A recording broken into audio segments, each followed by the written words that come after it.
జై శ్రీమన్నారాయణ. నమస్కారం.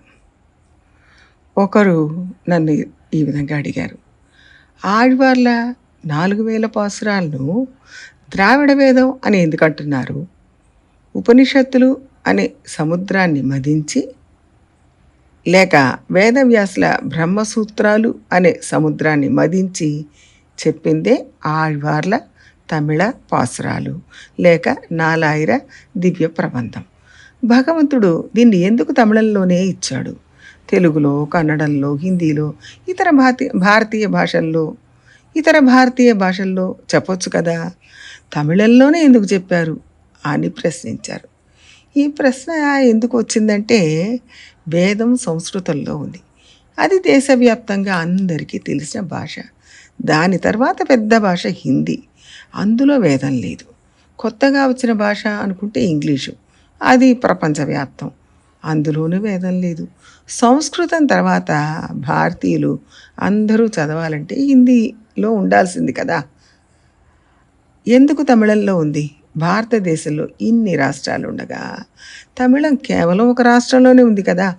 ఆ ప్రాంతం వాళ్ళకి ఆ భాష వస్తుంది, కానీ ఇతర ప్రాంతాల వాళ్లకు ఆ భాష రాదు. ఒకవేళ ఇది వేదానికి సమమైంది కాదేమో, ఏవో తమిళ పాటలను చాలా గొప్పగా చెప్పుకుంటున్నారేమో అని ఆయన అడిగారు. దీని గురించి చాలా కాలం క్రితమే ప్రశ్నలు వచ్చాయి. వాటికి పెద్దలు సమాధానాలు కూడా చెప్పారు. భారతదేశంలో మిగిలిన భాషలన్నీ సంస్కృత భాష నుండి వచ్చినవి, అంటే సంస్కృతం మాతృకగా ఉన్నవి.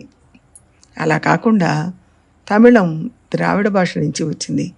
మిగిలిన అన్ని భాషలు సంస్కృత కుటుంబానికి చెందిన భాషలు, స్వతంత్రమైనవి కావు. తమిళం సంస్కృత కుటుంబానికి చెందనిది, స్వతంత్రంగా ఉన్న భాష. ఉదాహరణకు చూస్తే కచట తప అనే అక్షరాలకు సంస్కృతంలో, లేక సంస్కృతం మాతృకగా ఉన్న భాషల్లో 4 అక్షరాలు ఉండి ఒక వర్గంగా చెప్పబడింది. అంటే కచట తపలు 5 వర్గాలు, 5 5 25 అక్షరాలు. కానీ తమిళంలో కచట తప అని 5 వర్గాలకు ఒక్కొక్క అక్షరం మాత్రమే ఉంది.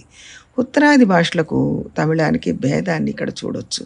అలాగే వ్యాకరణంలో కానీ ఛందస్సులో కానీ భేదాలు చాలా ఉన్నాయి. ఉత్తర భారత భాషలన్నీ ఒక్కొక్క కాలంలో ఏర్పడ్డాయి, కానీ తమిళం అగస్త్యముని ప్రచారం చేశారు. ఆయన కాలం కంటే ముందు నుంచే ఉంది. ఆయన కాలంలో బాగా ప్రచారం చేశారు కాబట్టి అతి పురాతనమైనది. సంస్కృతాన్ని గీర్వాణం, సురభాష, అనాది అన్నట్లుగానే తమిళ భాష కూడా అనాది.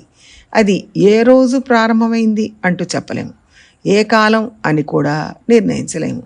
అందుకనే భగవంతుడు ఆ తమిళంలోనే వేదాలను ఇవ్వాలని సంకల్పించారు. వేద సమమైన దాన్ని ఇవ్వాలని ఇచ్చారు. ఇది ఒక ప్రాంతానికి చెందింది కదా అంటే కాదు.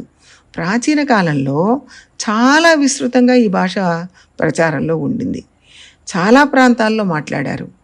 నేపాల్, సింగపూర్, మలేషియా, కాంబోడియా, శ్రీలంక అంతటా తమిళ భాష ఆ రోజుల్లో వాడుకలో ఉండేది. ఒక ప్రాంతానికే పరిమితమైంది కాదు. గుజరాతీ అంటే అక్కడే ఉంటుంది, రాజస్థానీ అంటే ఆ ప్రాంతం వరకే పరిమితంగా ఉంటుంది. కానీ తమిళ భాష విస్తృతంగా ఇతర దేశాల్లో కూడా ఒకప్పుడు ఉండింది. ఇంకా దేవాలయాలన్నిట్లో 1000 అంతకంటే ముందు కాలం, 1000 సంవత్సరాలు అంతకంటే ముందు కాలం నుంచి కూడా పాసురాలన్నీ పాడబడుతూ వచ్చాయి. భగవంతుడి శోభాయాత్ర జరిగేటప్పుడు తమిళ వేదం ఆయనకు ముందర గోష్ఠిగా వెళుతూ ఉంటే, అంటే తమిళ వేదాన్ని పఠిస్తూ ముందర గోష్ఠిగా వెళుతుంటారు. సంస్కృత వేదం చదువుతూ ఉన్నవాళ్ళు ఆయన వెనక గోష్ఠిగా వస్తూ ఉంటారు. 3 చోట్ల తమిళ భాష యొక్క గొప్పతనం, ఉపయోగం చూడొచ్చు. 1 రాజభాషగా ఉండింది. 2 దేవాలయాల్లో, శిలాశాసనాల్లో అతి ప్రాచీన కాలం నుంచి కూడా కనపడుతోంది.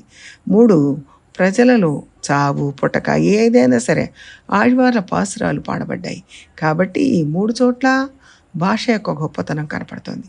ఈ తమిళ భాషకి ఇంత ఔన్నత్యం ఉండడం వల్ల ఆళ్వార్ల వేద సమమైన పాసురాలు తమిళంలో చెప్పబడింది అని చెప్తారు. వాస్తవంగా మనం తమిళం గురించి గర్వించదగ్గ విషయాలు చాలా ఉన్నాయి.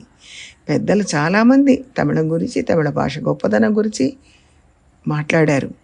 హిందూ మతం, వైష్ణవ మతం, శైవ మతం అని చూస్తే మతపరంగా పరిశీలించి చూసినా కూడా తమిళ భాష ఒక మతానికి సంబంధించింది కాదు. ఒక మతానికే పరిమితమైంది కూడా కాదు.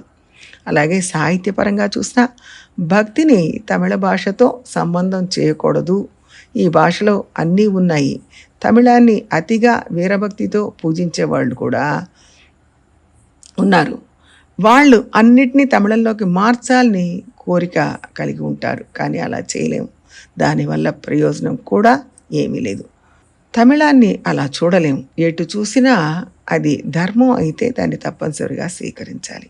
సాహిత్యపరంగా చూడొచ్చు, ఆధ్యాత్మిక పరంగా చూడొచ్చు.